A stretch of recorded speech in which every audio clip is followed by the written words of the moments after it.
Welcome to Nomads of the Noetic with Dr. Trace Pirtle and Dr. Randel Brown. Today we're going to be discussing our I don't give a SHI attitude. It's time for an adjustment.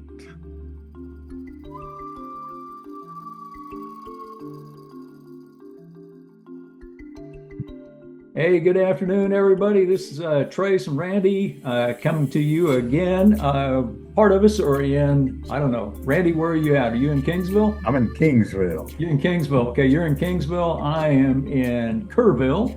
And today we wanted to talk with all of you about something that is near and dear to all of our hearts. And that is the topic of I don't give and I will spell this out for those of you that may not want to be offended by the word so I don't give a SHIT. So Randy and I continue to hear this over and over again out there on social media. It's out, people writing books, and going on speaking tours, TED Talks, everything else. It's all about the art of not giving a you know what. So, Randy, that's our topic for today, isn't it? That's our topic. And by the way, you can exchange the word SHI with FUC and have the slightly stronger version, I guess. Right. Exactly the same meaning. Agreed. But I'm like you, I've seen it over and over again in all of the venues you spoke of. And I am weary Mm-hmm. of the thought of so many people being attracted to the idea of not caring. Yeah. Uh, but anyway, so I think it's a good topic to venture into. Yeah. And both of us know, we all know that there are times, especially when we're living in such a polarized world. It's not just our culture here in the States or in Texas. I mean, it is the world now. And so we understand that if we want to be respectful of differences, that there may come a point when we just have to agree to disagree. And when we get to that point, if either one or the other of us continues to press the issue and try to convert the other one to our way of thinking, and we again draw the line in the sand and say, no, we're not going down there. We just have to agree to disagree. If they continue to press it, that's when, for me, the concept of I don't care, right? You just got to, let this be your issue, but it's not going to be my issue. It's not going to pollute my world. So to me, that is, an example of I don't give a shit, right? That is about setting healthy boundaries, and not just collapsing or caving into somebody else's belief system that you don't buy into, right? But I think it's kind of extrapolated far from that. Don't you, Randy? I agree. Yeah. Trace, I think good friends and good colleagues, healthy families probably make those agreements readily, Yeah. where they can come to an impasse and say, we simply disagree, Right. and can, in a healthy way, say, I don't care how you feel or believe about this topic. We simply disagree. So let's move forward and beyond that. And it does remind me of that great poet who you brought our attention to, who said, out beyond the ideas of right and wrong, there is a place, and I'll meet you there. Yeah. Now, that is a way of thinking about, I don't care about the ideas of right and wrong. because there's something more important beyond that. Yeah. And I'll meet you there. And that's where we can connect. But I think in those healthy relationships, I think that's quite possible to do that and say that in a very positive way. And because I don't agree with you does not diminish me. Right. And it also doesn't diminish you. We just don't agree. Yeah. And that's fine. We don't agree. Yeah. So we move forward, we go beyond that to whatever might be more important or more rich or whatever it might be. It's beyond that simple thing. And, or even if it's a complex thing, we go Yeah. beyond that and move forward. So I think that there, not to cut to the chase, but there's a healthy way to do this. Yeah. But I think what you said a moment ago is the problem. Yeah. That we've taken this way outside of that box. Right. Right. And it seems like we, as a culture, just refuse to move beyond Yeah. that space. And thus comes this idea of I just don't care. Yeah. Yeah. And I'm not going to care. And I'm done with you. Mm-hmm. That's the sense I get from those strong statements. Because That's it's not just I don't agree with you. It's that I don't give a shit and I don't want to see or hear or look at you again. yeah. I'm Yeah. out of here. Yeah. That's the sense I get from that. Yeah. Is a sense of of being absolutely closed off. Right. Right. So that to me is the extreme of this idea. So Yeah. And when we look at that too, we're talking about some of these interactions that people have, and even if it's on social media. Somebody asked me, in fact, I was out, talking about you are irreplaceable over the last several days, and going out to the park and handing out the cards, you are irreplaceable, and what that means to them, and all about suicide awareness, suicide prevention. And this one lady asked me, she said, well, what do you think is happening with the kids? And I thought about that, and back in the like the 80s, the late 80s and the 90s, the kids that I worked with in the schools, they were basically taking their own lives, or they had the suicide ideation, right? Suicide gestures, because of a lack of belonging. It was the peer group thing. They didn't feel like they fit in. Well, as time has gone on, one of the primary reasons that even trumps that, the sense of belonging, is the lack of power. So this whole deal with bullying that comes in online, right? It comes in on social media, it comes in school, it comes in everywhere.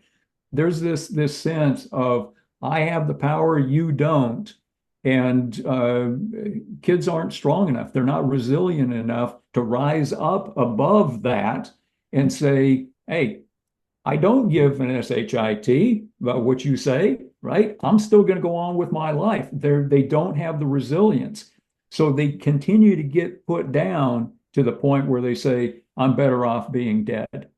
So that's something that I've really seen over the years that's changed. Not so much about the belonging. It may be an issue, but it's about power and what comes through on social media. And then we wonder, why did we have, in just the United States alone, last year over 50,000 completed suicides? Hey, if that's what we're putting out there in the media, what can we really expect if nobody gives a shit about anybody else other than themselves? You know, and it's interesting you bring that up, the concept or the idea of online bullying, uh, because that's where and you think about the people behind it, yeah, um, shielded by a computer, probably engulfed in that their own concept of power Yeah. because they can destroy someone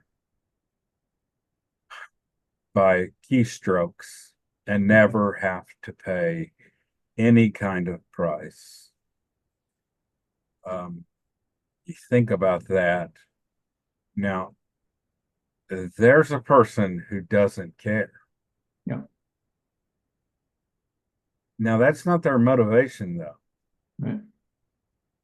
Their motivation may be even very similar to the person being bullied.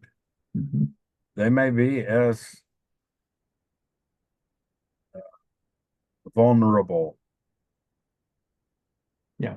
And they may be also striking out because of their own perceived abuse from somewhere else. I don't know. No. There are a lot of reasons why they do it. There's some natural bullies out there too that just are mean. Yeah. I mean, when you see the videos of cruelty to animals, Mm-hmm. Yeah. cruelty to people that pop up, on social media, and you think, how could someone possibly do that? Right. Uh, I mean, it's what most of us think when we see it, Yeah. and we're revolted by it, but yet we watch it. Yeah. So, that's a very complex issue about why it happens, but the danger is that you don't have to answer for your actions. Yep. That's right. That's the danger, Yeah. at least in that present moment. Right. Right. You don't answer for it. Yeah. But the person who receives it, it may really be the last straw. Yeah. And we know that's been the case for a number of individuals that we've read stories of. Yeah. It was their last hope was ripped away by someone online, Yeah. by Yeah. threat or by even just by comments that were continuous, Right. Yeah. taking away what little self-esteem they had remaining. Yeah. Yeah. There's when we're talking about, the bullies and whether it's online or whether it's on the playground, wherever it is, there's an ego defense mechanism, that Freud talked about. It's called displacement. And so displacement, is all about, the common example, is, the child is abused, and they can't do anything to take it out on the parent that's abusing them. So then they go and they kick the dog, right? So the dog becomes the displacement dummy. And then when they go to school, then a kid that's younger, or that's smaller, or whatever, less capable, that kid becomes the displacement dummy. Well, when you have an audience on social media, now it's not just one person that you can displace your anger and your hatred and your feelings of inferiority on. Now you've got a whole audience out there, and it's not just the kids that are in middle school, that we would normally think of. These kids in middle school grow up with the same mindset, right? The same worldview. They become adults, and many of them become the super influencers. And you see sort of elements of that, and people just flock to it. It's like, the bowing down, to the great god of social media. That is really concerning. The other thing that goes along with that, and we talked about just before we got on our podcast here, and that's that, now it's hard to tell almost whether what we're interacting with online, right, is an AI bot or if it's a human. And like I say, I've seen that, on Twitter, on X, there's this merge that's taking place. So the more that we merge with AI, which truly is, a mindless tool, doesn't have the conscience, doesn't give a shit, right? Doesn't care about anybody's feelings. The more that we Genuinely. merge with that, right? The more we merge with that, the more we're going to see manifestations of more computer bot-like behavior among our, human colleagues.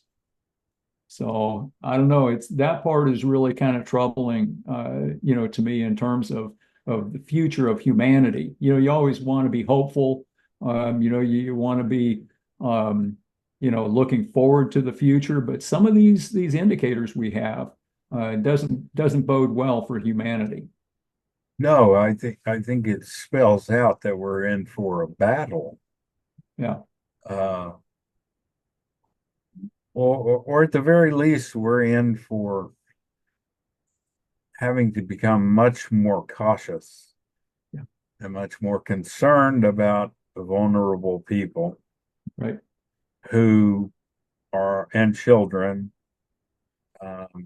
who partake of social media maybe more than they should. I don't know what the right amount is. I was going to mention as you know, I just went on a trip, hung around some grandkids, and I actually find that hopeful when you hang around grandkids. Mm-hmm. Mm-hmm. Because you see youth and you see it in its honesty, and I can identify some of the natural things that I see them do that I, of course, did when I was 13, 14, and 15, and 16. And I even specifically remember the behaviors and the desires and the wanted to be liked and the, you know, stretching the truth about my world and all the things that teenagers do. Um, but also finding joy in the simple things, jumping in a creek and splashing in some water, Yep. and staying in a cabin where there was no internet was fascinating, and the panic that arose for the first few minutes Right. when the realization came upon us that the phones don't even work. Yeah. Yeah. No cell phone reception. Right. What will we do? Yeah. And I was amazed by that. Uh, by the way, I felt a little bit guilty because my cell service works, Oh, but I didn't tell anybody and I didn't let them tether to my phone because I actually thought this is good. yeah. So I just played along as though it did. It didn't work that well anyway, so it's not like they could have got much out of my phone either. But Yeah. It may have even worked better than what yours is at home there. yeah, maybe sometimes that's true. Uh, yeah, sometimes that's true. Uh, but maybe I was at a higher elevation. Hmm. Uh, but what I was going to tell you is on the way back, uh, it's interesting. You may experience this being in Kerrville, a much larger town than Kingsville. I was joking about that. I don't know if it really is. Uh, We're at less about 24,000. oh, wait, we're the same size, but at least you're Yeah. close to a big town. Yeah. Traveling through Dallas, you get 5G. I'm getting to the point here in just a second. I was amazed in parts of Oklahoma you have 5G, and I'm thinking surely they can get that down here in Kingsville. I just get 3 bars of Yeah. light. Anyway, so but I got in the car on the way back, I got some messages on Roblox, and which is a game that my grandchildren play. Uh-huh. I do not play Roblox, just for the record. Yeah. I do remember setting up an account during COVID because it was one of the ways we had planned to stay in contact. Yeah.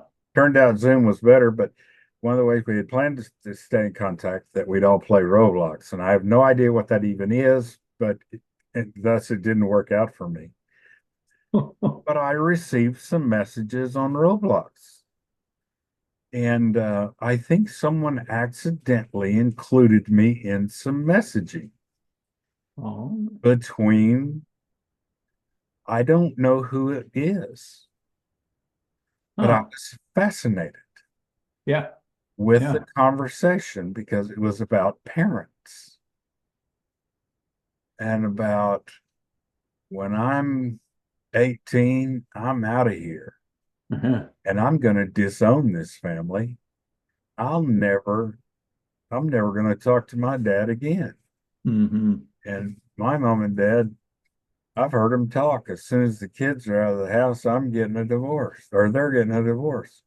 Yeah, And I was thinking, of course, I was thinking, first of all, that's two children talking to each other. So who knows what is really happening?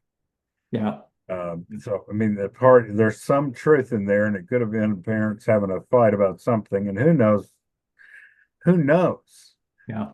However, it struck me that living in a complex world and you're a preteen and a young teenager, how threatening everything really is, Right, right. and how the future is really in doubt.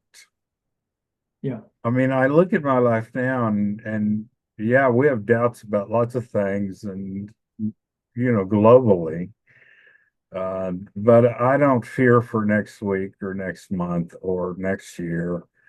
Uh, you know, well, it all changes. It all seems to be pretty much the same. And I hmm, don't have those kinds of fears. And it all of a sudden put me back in that time when yeah, it is scary to be at that age. yeah, And then when you have now the influence of technology that um, where you can talk to lots of people that you don't even know. no, And like I say, I don't even know if either one of these people, I don't even know if I know them. right. Uh, I think one of them I might, but the other one, I don't think I know them. I don't know who they are. But Yeah, but to think about, and it doesn't really matter. None of that really matters. It's just that uh, because I started looking on the list, and there's whoever I was talking to had 100 friends. I didn't speak to them, by the way, because I think that's creepy. I didn't respond to anything because I don't even think they knew I was there, and that's too just listening in, right? yeah. Well, I read Yeah. it because I thought it was to me, Hmm. uh, but no, I didn't comment. I didn't say anything. And I think they realized because they stopped the messages after a while. Okay. But anyway, just thinking, I mean, they're all these people are connected and they're way more than I was when I was a kid. And so they're receiving vast amounts of information from all kinds of people. They're having conversations that I didn't have. Right. I didn't have the privilege or the opportunity or the distraction of having. Yeah. Yeah. And it was me and my sister talking, Right. cousins, or whatever it might have been. And so I do think they face a different world, and I do think it easy to find yourself as a child in despair Yeah. That's right. and in Yeah. fear, and then to have others who will simply add on to that. Yeah. And I find that scary. And I Yeah. find it scary to have out there amongst that group an overwhelming amount of people who have grasped onto this philosophy that your best bet in life is to simply not care about what anyone else thinks Right. and to not care about anyone else, Yeah. but to focus your attention on yourself. Now, and Trace, thinking about from a Buddhist tradition or even a Christian tradition, um, when we talk about focusing on yourself, Mhm. we talk about focusing on yourself to grow Yeah. Right. so that you can reach out to Right. others.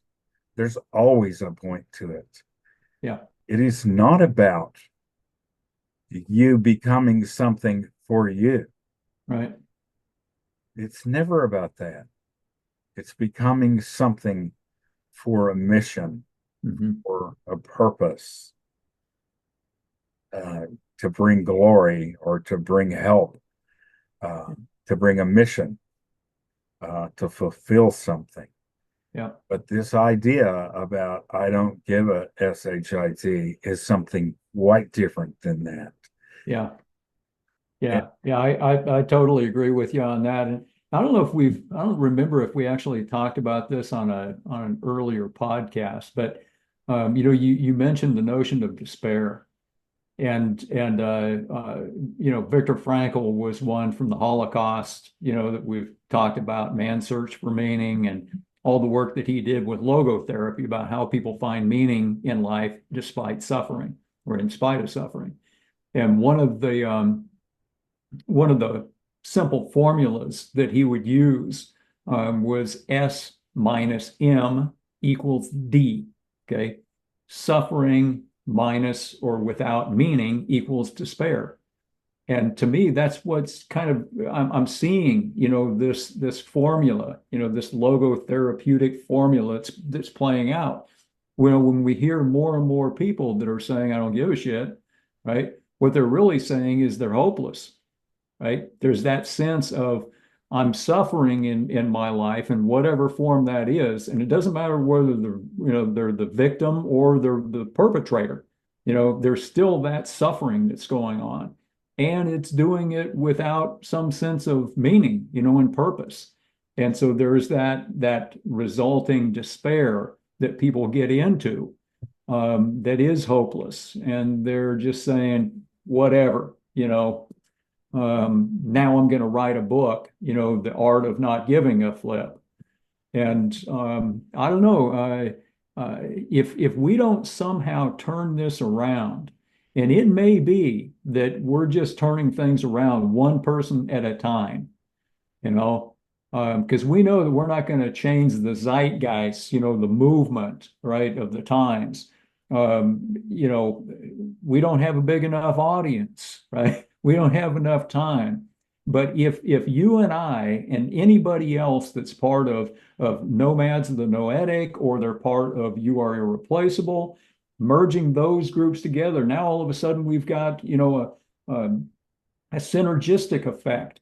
And if all of us are trying to get out there and say, no, we individually and we collectively do give a shit about other people, and start bringing that energy in, right? It becomes an implosive, kind of thing, where we're bringing energy into ourselves and into each other individually and collectively.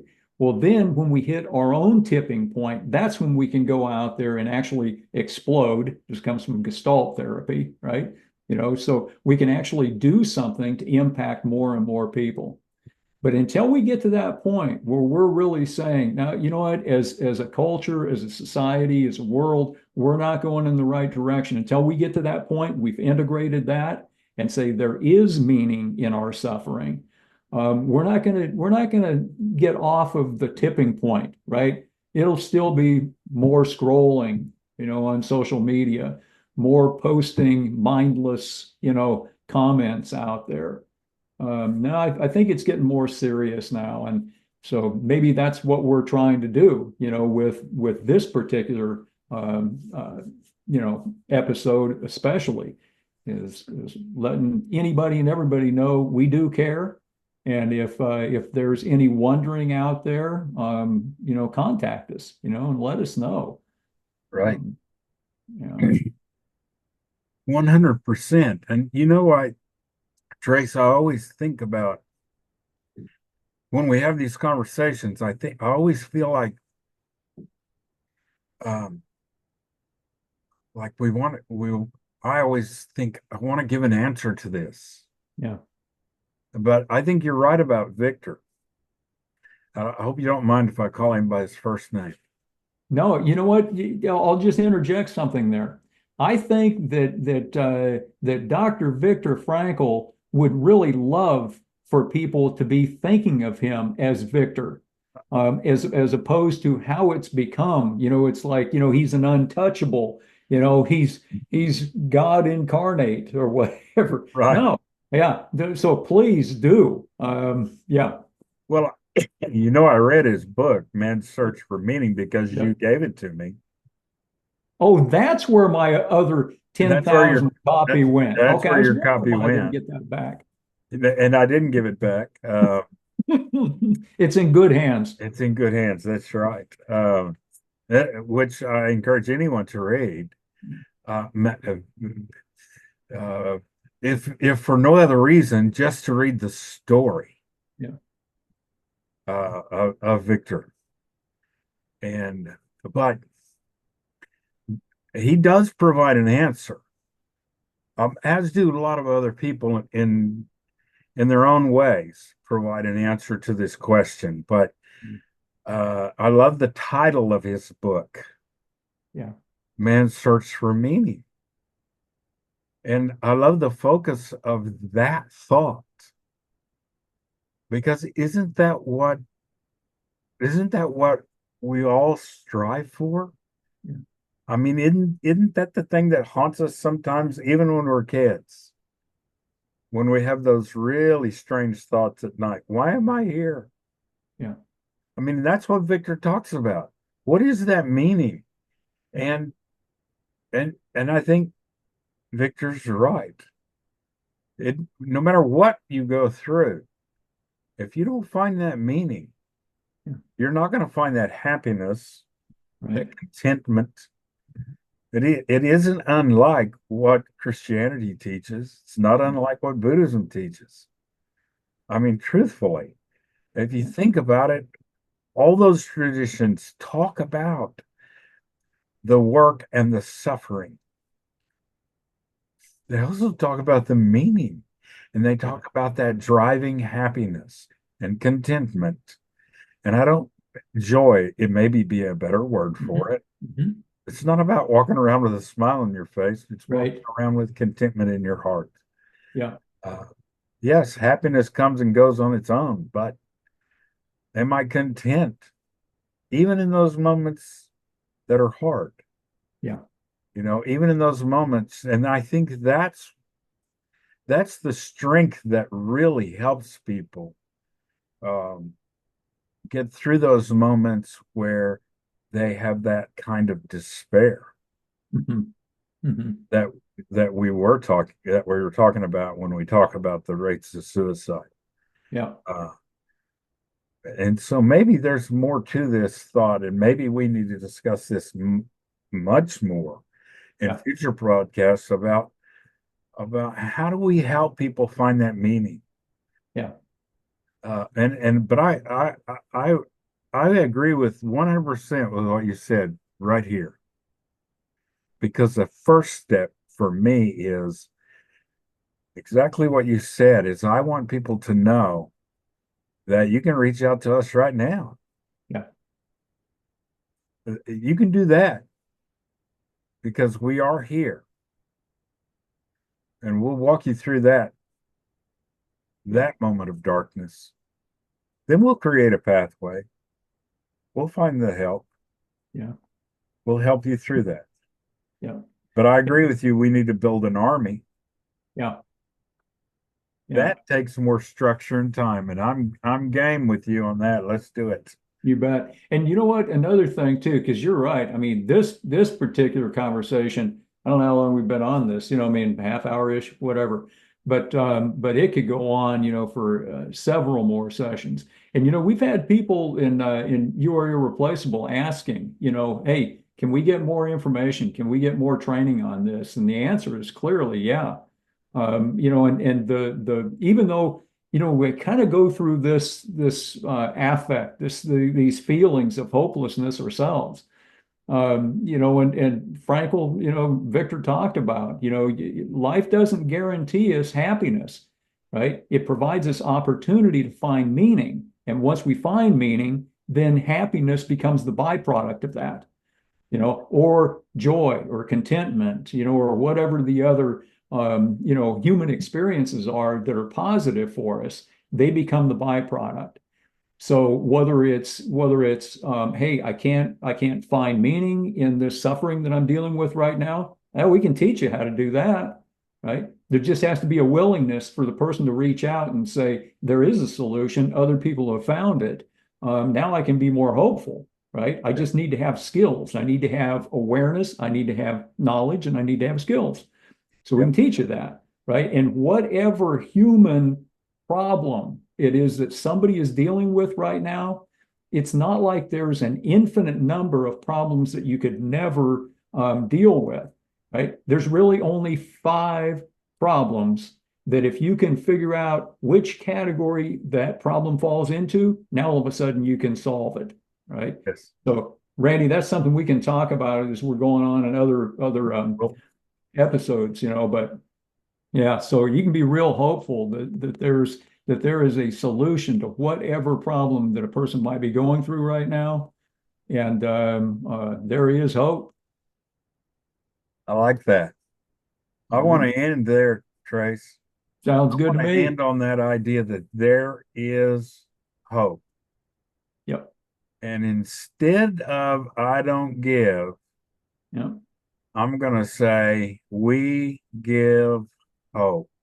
agreed. And Yep, I like that. sounds good. Well, as far as I'm concerned, until next time, y'all have a great day and a great week. Oh, Many blessings and much hope. likewise. See you guys.